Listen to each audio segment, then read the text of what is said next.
Dan kalau gara-gara 5 orang aja kita nggak bisa bergerak, nggak bisa membangun demokrasi dengan baik, membalikkan demokrasi ke relnya, saya patut bertanya, apakah kemudian memang kita tidak lagi memiliki suatu kekuatan moral?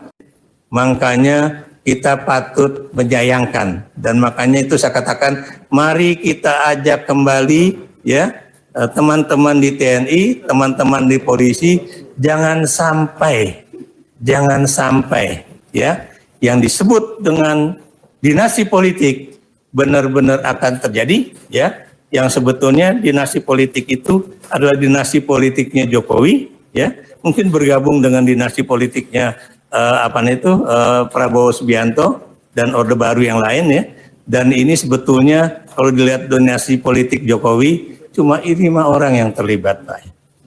Maksud saya 5 orang terlibat itu Joko Widodo, dan ini untuk pertama kalinya saya sebut Ibu Iriana, karena selama ini saya nggak pernah mau menyebut Ibu Iriana ya.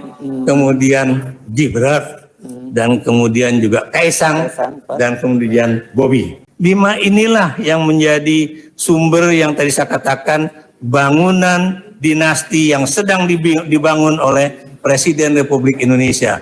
Dan kalau gara-gara 5 orang aja kita nggak bisa bergerak, nggak bisa membangun demokrasi dengan baik, membalikkan demokrasi ke relnya, saya patut bertanya, apakah kemudian memang kita tidak lagi memiliki suatu kekuatan moral, kekuatan politik ya, untuk kemudian mengembalikan demokrasi ke relnya, supaya gonjang-ganjing politik pasca 2024 ini tidak akan terjadi.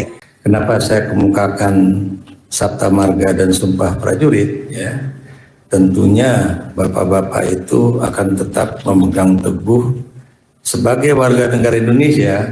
Anda pasti akan tetap mempertahankan Pancasila dan Undang-Undang Dasar 45 ya, sebagai ideologi negara dan konstitusi negara, dan juga negara kesatuan kita dari Sabang sampai Merauke ya.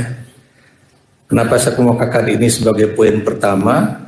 Karena saya yakin tidak ada pikiran di dalam otak bapak-bapak ya, bahwa kita akan melakukan makar ya.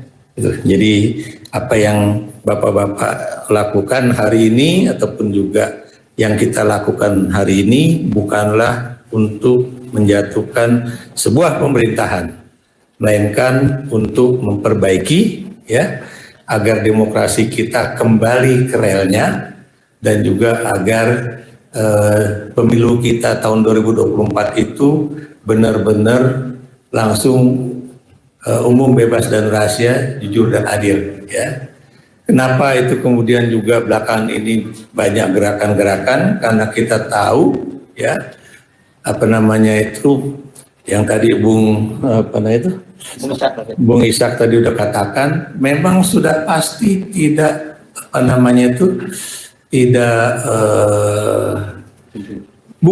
tidak netral. Presiden sudah pasti tidak netral ya.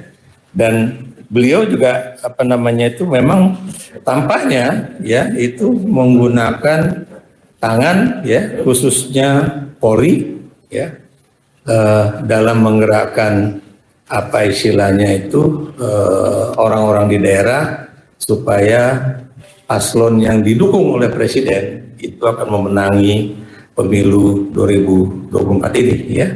Apalagi kemudian kalau ada kalimat yang kita cari adalah pemimpin yang dapat melanjutkan estafet kepemimpinan untuk ke depan, bukan pemimpin yang kita pelihara dan selalu mencari perbedaan sehingga menimbulkan konflik ya.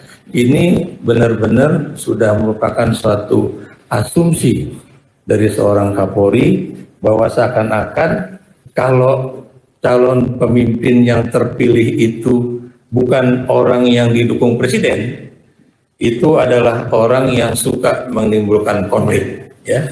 Ini yang buat saya seorang Kapolri harusnya tidak boleh membuat pernyataan semacam itu ya, karena ini sudah boleh dikatakan pernyataan yang sangat politis ya, dan bertentangan dengan seorang Kapolri yang harusnya itu menjaga, memelihara, dan kemudian juga menjadi pengayom dari rakyat, ya. Ini seakan-akan ini garis politik Kapolri sudah jelas, dan apa yang dikatakan oleh Kapolri itu adalah sebuah perintah kepada jajaran di bawahnya, ya. Dan karena sampai detik ini baik Panglima TNI maupun KSAD menyatakan TNI netral, dan karena itu kita berharap jajaran TNI, ya, di bawahnya juga netral, dan tidak boleh ada kemudian komando-komando, ya, perintah-perintah yang pada dasarnya sebenarnya menunjukkan bahwa TNI tidak netral, ya. Apa yang saya katakan di sini, kalau Panglima mengatakan A dan kemudian KSAD mengatakan B, kalau di bawahnya itu beda, berarti mereka tidak melaksanakan komando Panglima atau perintah dari komandan.